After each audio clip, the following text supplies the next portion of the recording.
Morning. We're on Saturday this morning. Well, I'm not going to say where I am because you can tell where happy I am, I'm sure. I wanted to show you this today. So this is, let me just see if I can get it on. MF. You could say it's Massey Ferguson. And it's my cane, my stick, my crook. It's quite long actually. If I stand up you'll see. Wait, it comes up to there on me. Right, so you can tell it's 12 inches high, full length of it. I'm only kidding, it's not, that's it, look. And this, this was made for me, handmade. It's an own, and then he's actually grooved that out. And he put that in it, MF, Massey Ferguson. Love it. A little tractor on top, a little Massey. It was made for me by someone who I looked after a member of his family. Guy who works at golf course. And when I went to see him, he's just amazing. He makes all sorts. He's a bit of a skip rat like me, and he gets stuff out of skips and he makes stuff with it. And we got on really, really well. I use this stick more than, I've got other sticks and I've got canes and I've got all sorts, but I use this one while I'm here. I use it every single day. You might not always see it because sometimes I put it down before I start shooting blogs. But I just wanted to say that just because you don't see this don't mean that it's not there. It's with me all the time. I cherish it. I honestly, in fact, I forgot it at an auction. I left it at the side of where I were. And I were mortified. I honestly were in bits. And luckily somebody handed it in. Thank God you put MF on top of it. Michael Fogg, Massey Ferguson. Because it was that got it me returned. Because it's no good to nobody with this, it's unique. But a kind-hearted farmer handed it in. Fantastic. It's been a long time coming to feel so relaxed. It really, really has. I don't think I've felt this relaxed for 20 years. But I am. I can't tell you how pleasantly relaxed I am. Won't go too much into that at this time. But why did I set up a YouTube and a TikTok channel? Well, I set it up because I'd never even thought about this, doing blogs. I didn't think anybody would watch it, to be truthful with you. I still don't know if there's many people watch it. They might just press subscribe. But I've spent most of my working life in funeral industry. And I'm being passionate about it. But during lockdown period, I can say things now, it's not a problem. During lockdown, first week of lockdown, we looked after a gentleman and his family had plenty of opportunity, plenty of weeks to come and collect his ashes, but they hadn't done. But on the night that Boris Johnson put us into lockdown, the following day, I got a phone call to say, I want my husband's ashes. But if you remember back then, we'd all gone into lockdown. The entire country, it were essential workers only and essential travelling only. And at that point, there were only 5 people could attend a funeral. I remember doing a funeral for a child, and the mum and dad in that first week were going to obviously attend her mum and dad and his mum and dad. Can't get 6 people into 5, can you? And I realised this, so I contacted crematorium and says, listen, there's 6 people. It's 5, Michael. The rules are 5. There's no exceptions. He says, I know, but listen. I know there's no exceptions, but listen to me. No, we're not listening to you, Michael. The rules are 5. Okay. So I spoke to the family and I says, all 6 in you. Because there were no limousines then. We met people up at crematoriums. But I'd had an idea. Think out of the box. Undertakers should always think out of the box. Most of them should be in a fucking box, if you ask me. But anyway, different story. No, not most of them. 1 or 2 of them should be. So I says to them, meet me at the crematorium. And they did. And I'll not say which crematorium it were. But they met me at what we'd call a private crematorium. And when I arrived there, the bereavement officer, they counted numbers out with his mask on. And I says to this little girl's granddad, will you do me a favour? Because don't forget, 5's allowed in. 5 members of family only. And funeral director, which makes 6. And I says, will you do me a favour? And he says, yeah. And I says, would you mind working for me for half an hour? Would you mind being my funeral director? And he just stared at me. I hope he comes on and says something, but if he don't, I get it. He might not even be on social media. But this gentleman just stared at me and I says, I've got a problem. Only 5 in you's allowed in. Obviously to service. And there's 6. But you can take my place. You can work for me today. So you can go into service, all 6 in you. I'll stand outside.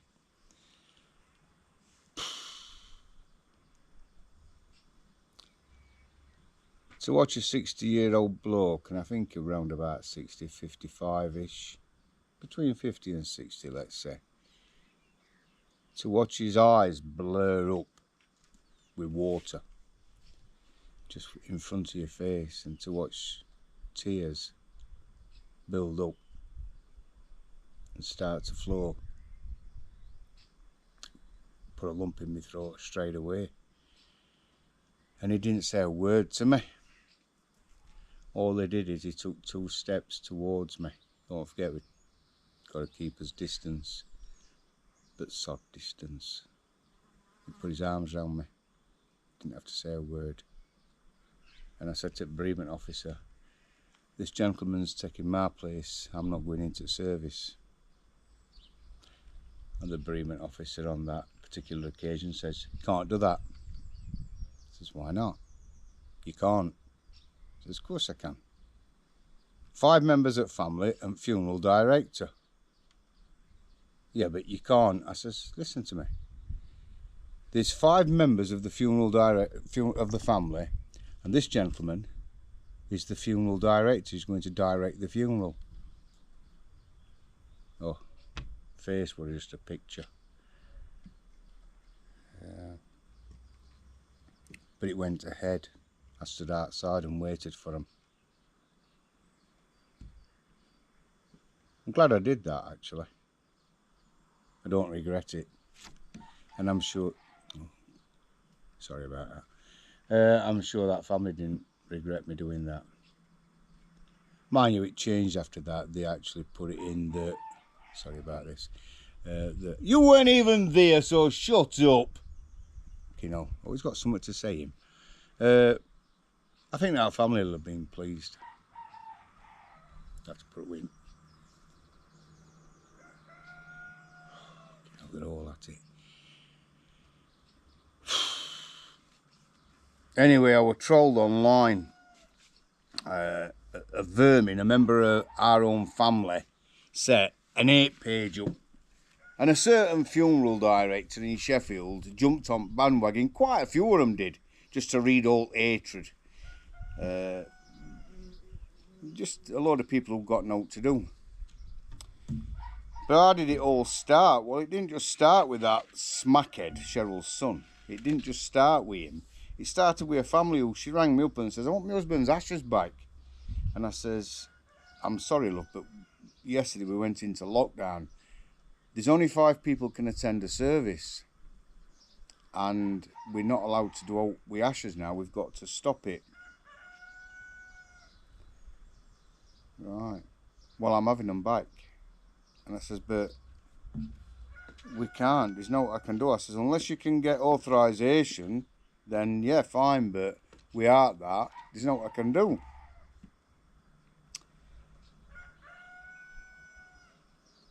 She put phone down on me, and that night I got a phone call from her daughter, who says, I'm coming for my dad's ashes tomorrow. And I says, no, I've explained to your mum today we're in lockdown. You don't need to tell me about lockdown. This is how that conversation went. You don't need to tell me about lockdown. I'm a police officer for South Yorkshire Police. I mean, I'd keep that quiet if I'd have been her. You know, with child molesting, what's been going on with him. I'd have kept that quiet. But she says, I'm a police officer. And tomorrow morning, I'll be bringing my warrant card and I'll be collecting my father's ashes. And I says, you won't. You won't. If there's a rule for one, there's a rule for everybody. I am coming in tomorrow. And I says, well, I'll tell you something. You'll not be allowed in tomorrow because door will be locked. Because we keep the entire premises is in lockdown. You says that my mother were lucky to be able to go to the funeral. And I says, no, what I said to your mother is that luckily you had a proper funeral for your dad just a few weeks before lockdown. Imagine your dad passing away during lockdown when only 5 of you can attend. So you were very fortunate.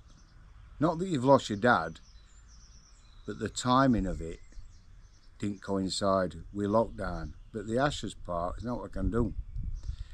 And she told me that she'd put a marker on my car and I'd be pulled over and I'd be searched for drugs and she'd make my life hell. Don't threaten me. I'm off Woodthorpe. Don't threaten me and think, oh, I'll scare him. I don't give a fuck. They can pull me. It don't matter to me. And I says to her, crack on with it. You still not get your dad's ashes until after lockdown. But obviously this particular family went to the newspapers and it were all, oh, this funeral director won't give us the ashes back. In actual fact, it wasn't me. It was Boris Johnson who made the rules. Although they didn't stick to it, I tried. I did stick to it because at that time I believed that it's what we were all trying to do to protect each other. At that time I employed a team who my responsibility was to keep that team as safe as possible. I went to expense of having, when we could use limousines, safety screens put in for COVID. The team and their health are everything to me. Anyway, they didn't get ashes, but obviously it went in paper, and paper says, oh, well, this horrible undertaker won't get his family ashes back. They didn't say during COVID. Nobody could get ashes back during COVID. It's how it were. Sorted, innit? But some of my family members, 2 especially, a stepson and a stepdaughter, and a daughter called Jennifer, who's got a 2-year restraining order. She's not allowed to contact me or come near me for 2 years. She got a £600 fine. She were in court. She was told that she'd get a kid took off her if she continued to give me hassle. And I put her in court again, my own daughter. It won't be a problem to me. Vermin, absolute vermin. Jennifer. And Cheryl's son, Sean, who couldn't have no more money off his mummy because I'd stopped it. Stopped his chocolate. He couldn't snort drugs. He couldn't buy drugs. So he weren't happy with me. So they set an 8-page up. You're always going to get hatred. No matter what you do in life, you're always going to get people who hate you. Oh, I'm right, please, vote for you. You've done well. But really, they're thinking, bastard. But a funeral director, that weren't Sid growling, it was my stomach, can't have my breakfast. A funeral director jumped on bandwagon. Some celebrants did, and some celebrants that jumped on bandwagon and slated me have actually since then been to our premises because families asked for them. And they've walked round it and I've shown them it and they've gone, oh my God, it's the best I've ever seen. Oh my God, Michael, it's beautiful. Changed the tune, didn't they, when they were getting a bit of money in the pocket. But one funeral director in Sheffield and his wife, Peter Haig and Julie Haig, decided, oh, I've mentioned the full names here, haven't I?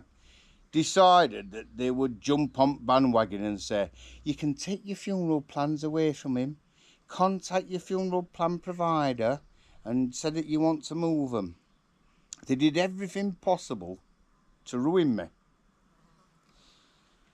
And for over 4 years, I've not really said much about it. I've said occasionally I've given them a dig. But you know what? I just think they crave that publicity. Well, I think they should get it. Yeah, they were. I went to give them a table and some wheels because they got no. And a guy called David Armstrong says, he was at Grenoside, and he says, that's Peter Haig. He's set up, but he ain't got much. And I went and spoke to him. I says, have you got an embalming table? No. We could do with one. Fine. Have you got some wheels? We've got one set. So I took him some wheels up and I took him an embalming table. I took him all sorts up. I didn't charge him a penny because I went with a bloke called Tom Grieverson who worked for me at that point. He was my funeral director. We pulled up on his premises and we were shown in. It was pokey. You went in through one door. There were a chapel arrest to right, and behind that door you went into, opposite, what is so-called mortuary. And the open garage door outside, which is at left-hand side of his building, back up to that door. And I understand why he says back up to the door, so nobody could see now, because that was his mortuary, straight off at road, can look straight into it. There were a B&Q air conditioning unit in corner. Weren't drilled through wall, it was just an air conditioning unit plugged in, circulating air round. Now an aircon unit's supposed to be actually drilled through wall and put outside to get rid of warm air so it circulates cold air. We keep loved ones at 2.5 to 3 degrees above freezing. You were keeping loved ones at 18. Way too warm. Air conditioning unit can't take it down to what it should be down to. And when I went into his mortuary, there was a stretcher on floor with somebody laid on it. There were no racking around. And I says, where's your fridge? I ain't got one. We'll get one eventually, but I ain't got one. And this bloke had been open for some time. And I says, you can't operate like this. You can't keep loved ones on floor on a stretcher. Well, we won't do eventually. We will make it better. We should have done that, I said, before you opened up. He could tell I weren't happy. I went back and I rang the well-known trade organisation up who threw me out. But I'm not a member of, actually. National Association of Funeral Directors. But they threw me out because I'm outspoken. And I rang them up and I weren't a member and I says, I want to report Peter Haig and Julie Haig because they've got premises and they've got no refrigeration. I was told off Sue at an AFD, not to do with you. I says, well, it might not be not to do with me, but they've got your logo on wall and on all the letterheads.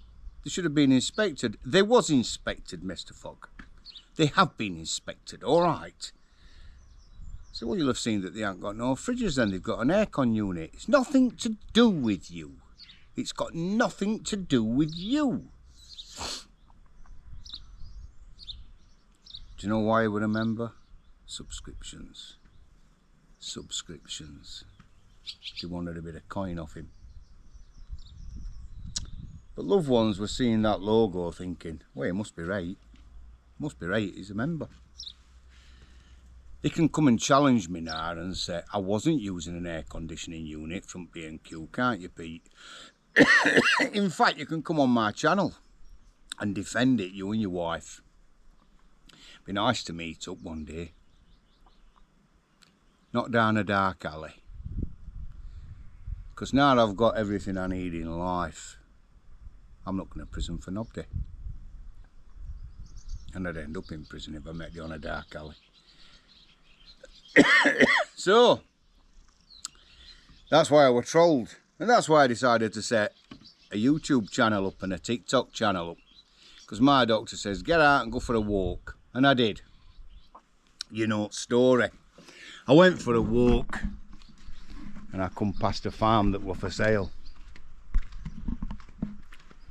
And I thought, oh my God. How amazing is this? I bought it. Because my doctor says, go for a walk. So I did. Look at brute. Brute force. I love it. Oh my God, that's got some great power behind it. It really has. Although I don't go fast. You might think that I hate all them trolls, but I don't, because without them I'd have never, ever, ever gone for a walk. Would I, ladies? Morning, Theo. Morning.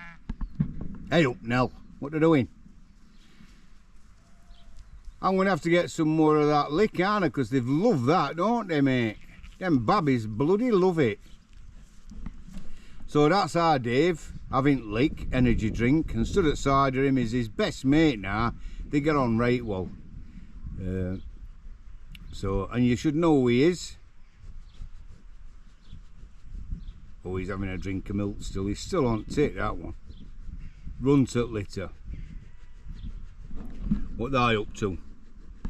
What they up to? Eh? Are you beautiful, mate? You buddy are, aren't you? You buddy are. So, oh, he's back in it again, our Dave, look.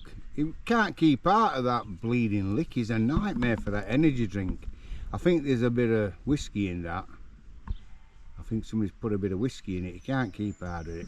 And old Doug, his mate, coming up behind Mother. He's following Doug now, so Doug's there in between them two. What are you doing? Morning, Dave. How's it going? Where's Mag? Where is she? Is she down there? Yeah. Dougie's still having milk all the rest of mine, but he is. He takes sympathy vote. Yeah, if it hadn't been for being trolled on social media, I wouldn't have had none of this. None of it. I'd have just carried on working. What you up to? Eh? And then we went to Cannon Hall on Thursday before we came here for these two little beauties. Hello. So, Woody gives me some right affection. Come on, mate. And Rascal. So, this is where they're living at the moment. I went to Kirby Stephen to Eden to get some. Oh, they put a bloody, look at this bloody piece of wood. Piece of bloody wood in it. What's that doing in there? Eh? What's that doing in there? Here. I know you've been drinking it because it's gone down. Stop putting wood in it. Oh, is it for Woody? Go on then, have a sniff.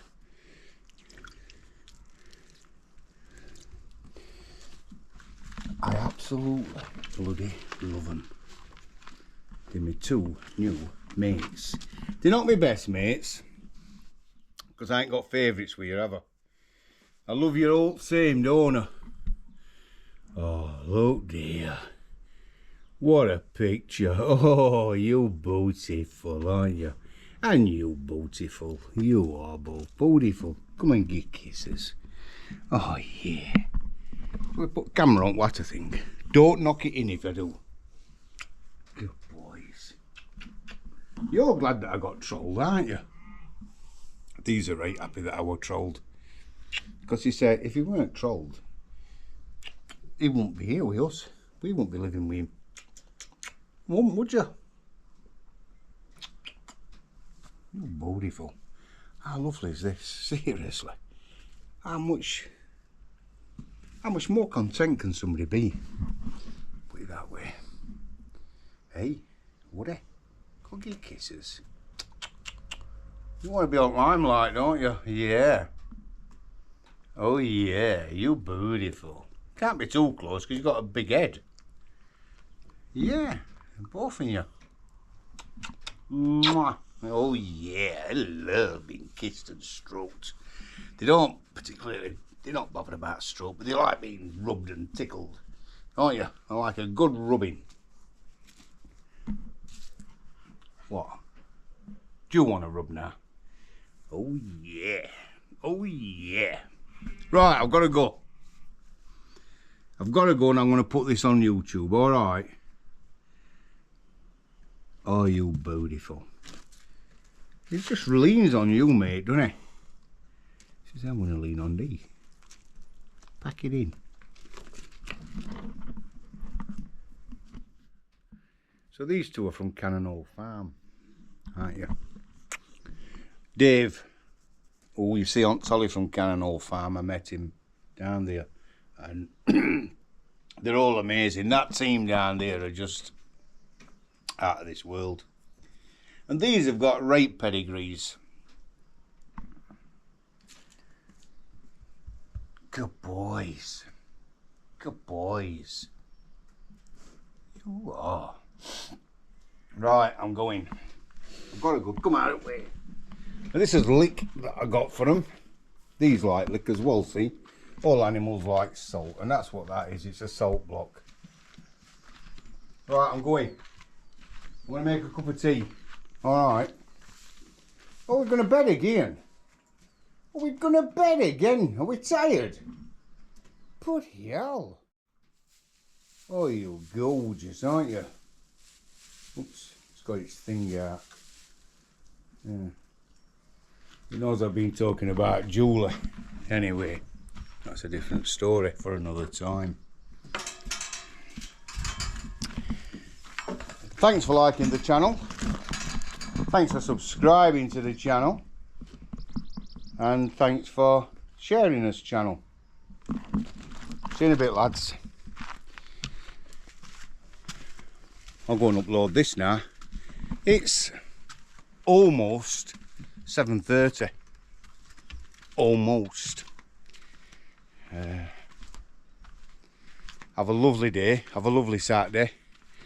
Do us a favour if you watch it, especially if you're on TikTok. I can see who's watched it on TikTok, so I can see how many views it's had. 2,900, 3,000, and I can actually see each and every one in you.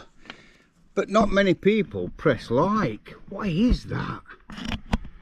If I watch them, I always put a love out, just so people know I've watched it. I'll leave them a comment. And if you follow me on social media, I'll follow you back. Don't be surprised if I don't put a like on your comments on your face, on your page. And don't be surprised if I don't leave a comment on your page. Because a lot of the time that's what I do. Just scroll through social media. Have the most fantastic day. And it don't matter if you've got £1 in your pocket. Well, it don't matter if you've got £3 or £3 million in your pocket. It's irrelevant. There's a lot of people today who woke up very rich, but then didn't see it rest at day. They'll have passed away. Money, I don't care what anybody says, can't buy this. You can just go for a walk in countryside, sit in a field and relax. Sundown beating down on you. You can't buy that, can you? You can go into a sunbed shop. I know you can get raised like that, but This is free. It don't cost a penny. And that view is free.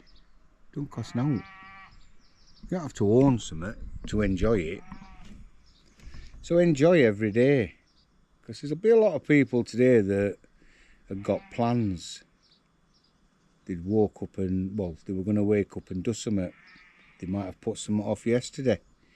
Might have been a phone call to talk to somebody. But it's not going to happen now. So make it count. That's what I think. Make it count. Enjoy every bloody day and every bloody minute of it.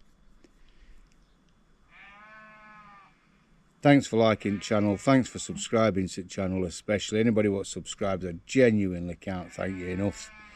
And if you do subscribe and you're new to subscribing to me, will you just put on new subscriber, Michael? Because I definitely want to be straight back and follow your channel and leave you a message. Not a message, what do you call them? Them things where you reply. Right, I'm going. To Mark, who follows me for ages, and Anthony, who's followed me since day one, and all resting you, thank you, because it actually does mean something. It's helped my mental health being able just to talk. Because you know, if I ain't got a GoPro, I'd still be sat here talking. But with my GoPro, I can name and shame people, can't I? Because I think it's time I did. I think some people's got away with far too much for far too long. So, and now it's my turn to say, do you know what? Fuck you. That's what it is. It's not for children, my channel. So if there's any kids on it, you shouldn't be on it because I've pressed already. I don't post for kids. If you want that, go to Rotherham in South Yorkshire. There'll be a lot on there posting looking for kids. Anyway, I'm off. I'll not get into that. Look after yourselves. Take care. And thanks. Ta-da.